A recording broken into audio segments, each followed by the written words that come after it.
Crédito imobiliário. Tá aí uma modalidade que interessa a muitos brasileiros, porque afinal de contas, quem não tem aquele sonho da casa própria, de comprar um imóvel e assim por diante. E para falar sobre esse assunto e tirar as principais dúvidas, eu não poderia estar aqui com uma pessoa melhor assim para falar disso, com mais conhecimento do que a Ângela Costa, que, poxa, domina muito o assunto. Então, Ângela, um prazer estar gravando de novo com você. Eu que agradeço, Lu. Bom dia a todos, sejam bem-vindos aqui ao canal da Squad. Vamos falar sobre mais uma linha de crédito, que é o crédito imobiliário. Isso aí. Então, para começar, essas dúvidas mais comuns que o pessoal tem em relação ao crédito imobiliário, Ângela, eu queria saber de você, primeiramente, essa distinção entre a famosa tabela SAC e a tabela Price, que causa essa dúvida entre as pessoas. Tá, maravilha. Fazendo só um parênteses, Lu, assim, o que é o crédito imobiliário, né? É uma linha que é muito utilizada pelos clientes para comprar imóvel. Na grande maioria, diria que 80% para comprar o primeiro imóvel como moradia. Muitos porque estão casando, uns estão indo morar sozinhos ou mudando de cidade. Então, 80% eu diria que é para comprar o primeiro imóvel. Mas você pode, para residência, né, para moradia. Mas você pode comprar também um imóvel comercial, por exemplo. Você já tem o teu imóvel e você tem alguma formação, por exemplo, em odontologia ou psicologia, quer montar um consultório, você pode comprar também uma sala comercial. Isso não é muito divulgado no mercado, é mais para compra de residência, mas você pode sim comprar um imóvel comercial também através da linha de crédito imobiliário, tá? A questão, uma dúvida que, aliás, uma questão que gera muita dúvida, que é a questão da correção monetária, que é o que você comentou, da SAC e da Price. É uma tabela, né? Sistema de amortização constante e a Price. O que acontece? A taxa de juros, ela é linear, assim, é um produto commodity, que eu digo, né? Não muda muito de um banco para o outro, porque ela é baseada na taxa Selic. Se a taxa Selic, ela sobe, essa taxa de juros sobe um pouquinho. Se ela reduz um pouco. Então, agora, organizada entre as instituições. Assim. Exatamente. Aí, o que altera de um para o outro quando o cliente opta, né, pela linha de crédito? É a correção monetária, a tabela, na verdade. Porque a correção monetária do crédito imobiliário também é pela TR, que tende a zero nos últimos anos. Então, a SAC é sistema de amortização constante. Significa que a tua parcela no início vai ser um pouco maior, só que a amortização dela é constante. Então, por exemplo, se você vai ao longo do teu contrato somente pagando a parcela, você percebe que você começa, por exemplo, com uma parcela de R$1.000 e lá pela metade do contrato e mais para o final ela pode chegar a R$100, R$200. Estou falando valores aqui hipotéticos, tá? Porque vai tendo uma amortização mais constante. E você também pode amortizar o saldo devedor. De repente você tem uma profissão que você recebe bônus ou alguma variável ao longo do ano, ou você recebe um recurso financeiro ao longo do ano, eu sugiro sempre amortizar o saldo devedor, que quanto menor, o menor tempo possível você ficar com o contrato, menos correção você paga. Agora, diferente da tabela Price, que às vezes o cliente opta também no primeiro momento, porque a parcela ela fica um pouco menor quando você compara com a SAC. Então, se eu tenho a mesma simulação de crédito, eu tenho uma parcela de R$1.000 na SAC, pode ser que na Price ela venha com R$900. Então, quem está comprando o imóvel, às vezes está reunindo todas as economias que tem, sacando o fundo de garantia, que a gente vai falar mais para frente também, que dá para utilizar como entrada. Ela é visual, né? Nós somos muito visuais. Então, nessa hora, você tem que ter uma boa consultoria. Aqui na Squad a gente presta essa assessoria também, uma consultoria bem completa, desde a simulação até a assinatura do contrato, para mostrar para o cliente que, ao longo do tempo, a SAC é uma melhor opção. Porque a Price, a parcela é menor, mas não tem uma amortização constante. Então, praticamente, você vai pagar R$900 do começo ao final do contrato. Então, se a gente pensar em fluxo de caixa ou bolso mesmo, né, para quem é pessoa física, você tem lá as suas despesas mensais e fixas, você tende, ao longo do período, reduzir esse valor. E na Price isso não acontece, você vai ter praticamente a mesma parcela durante um bom período aí, e aí vai custar, né, no teu mensal, ali no teu custo mensal da tua casa. Entendi. Então é muito interessante até, né, Ângela, porque quando a gente fala então dessa diferença para amortização e tudo mais, e a questão da parcela, vem aquela coisa até da fórmula dos juros compostos, que a gente está muito acostumado a falar nos investimentos, que aí os juros vão indo a seu favor. Quanto mais tempo você fica, você vai acumulando. Mas por ser uma dívida aqui, né, o tempo pode ser um fator aí muito inimigo, né? Então quanto mais cedo você consegue ali terminar essa dívida que você tem, melhor, porque aí você não deixa o juros se acumular ainda mais. Né? Exatamente. Qualquer linha de crédito, eu digo que o crédito ele é ótimo quando ele é bem tomado, assim, ele ajuda você a ter, começar o teu patrimônio, a investir na tua empresa. Então, assim, o crédito bem tomado, ele é uma boa opção. Só que, assim, se o banco te der 30 anos, 35 anos para pagar um crédito imobiliário, tome no maior prazo possível, mas quite no menor. A maioria aqui, né, pelo menos no Brasil, tem uma média de que as pessoas tomam um crédito imobiliário para 30, 35 anos e fazem a quitação em 15 ou em 10 anos. Então, a gente sempre... É óbvio que se você não conseguir quitar esse crédito e for pagando em 30 anos, ok. Mas tome no prazo maior. Se o banco te der 50 anos, tome em 50 anos e quite no menor prazo possível. Porque quanto mais tempo você fica com a correção monetária, mais tempo você paga nos juros, né? Você depende do valor do imóvel, se ele não tem valorização ou não. Você pode chegar a pagar 2 imóveis se você ficar muito tempo no crédito imobiliário. Mas é uma ótima opção de linha para quem está pensando em comprar o primeiro imóvel ou o imóvel comercial e começar um novo negócio. Entendi, que legal, Ângela. Você estava falando também, puxando um pouquinho para esse lado de você poder usar o fundo de garantia para fazer o crédito imobiliário. Assim, como que você utiliza o fundo de garantia? Como que isso é viável? Para que tipo de pessoa e quais condições? Assim? Pronto, ótima pergunta, Lu. O fundo de garantia, ele só tem o fundo de garantia quem trabalha por regime de CLT, né? Que é a carteira registrada, né? Então, fora dessa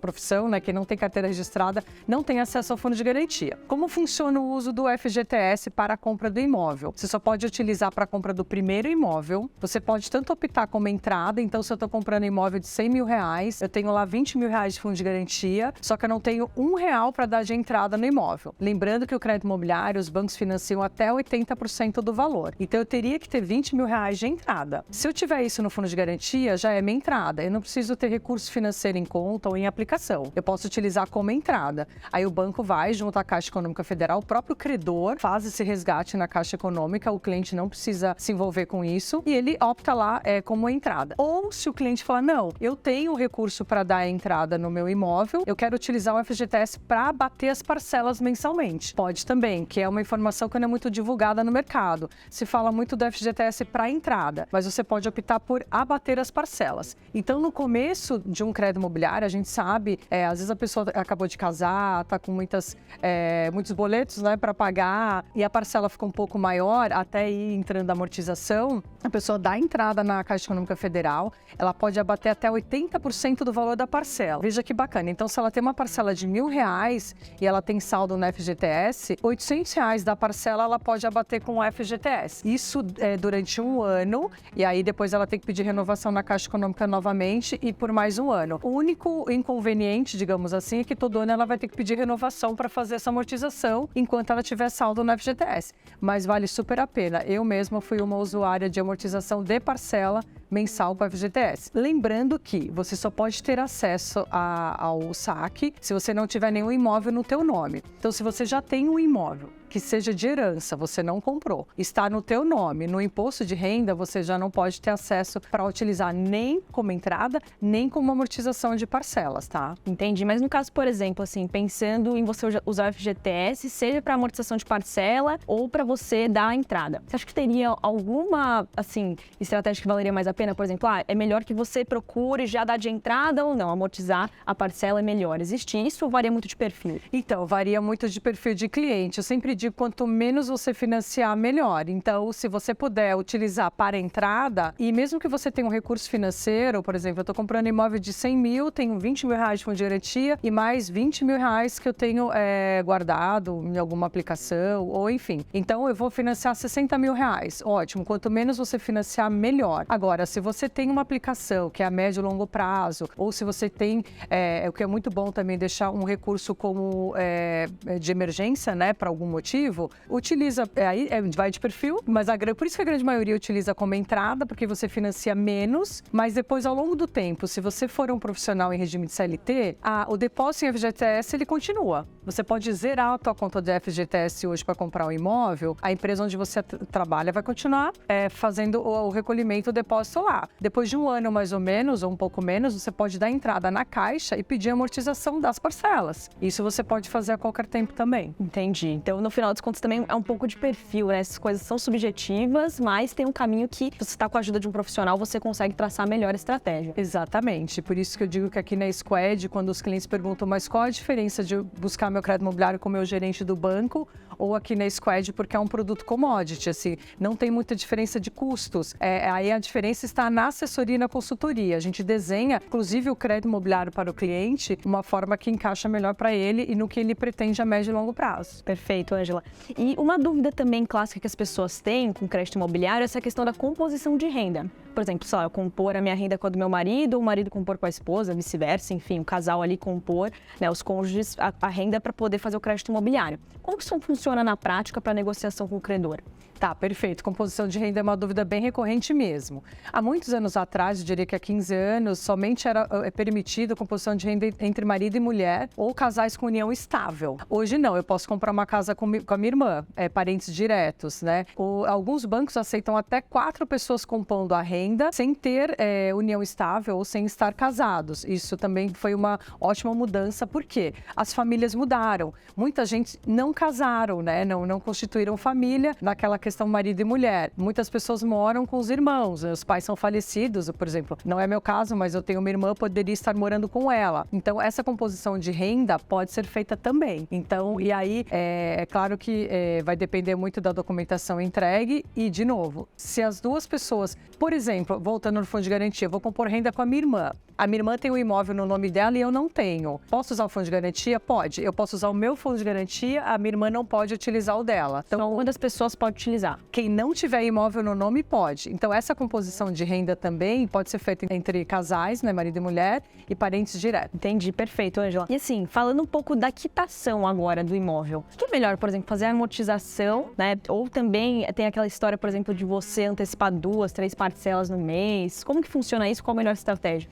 Ótima pergunta também. Muitos clientes, por conta própria, acreditam que se ele pagar 2 ou 3 parcelas por mês, que cabe no orçamento dele, ele vai amortizar mais rápido. Na verdade, no começo do processo é uma doce ilusão, porque no começo de um contrato de crédito imobiliário, você paga mais juros. Você começa a amortizar lá pelo 5º, 6º ano, né? Que você sente a amortização e as parcelas reduzindo. Minha sugestão é, sempre que você tiver um recurso financeiro ou que você puder guardar ao longo do ano, faça a amortização do saldo devedor uma vez por ano. E como que é calculada a parcela de um crédito imobiliário? Primeiro você atualiza o saldo devedor, depois entra a soma dos seguros e depois vem a correção monetária. Depois divide-se pela parcela. Por isso que a sensação de que você paga o crédito imobiliário no começo e não amortiza nada, de fato ela é uma verdade. Não é que você não está amortizando nada, mas é que a amortização é bem pequena no início, você paga mais os juros.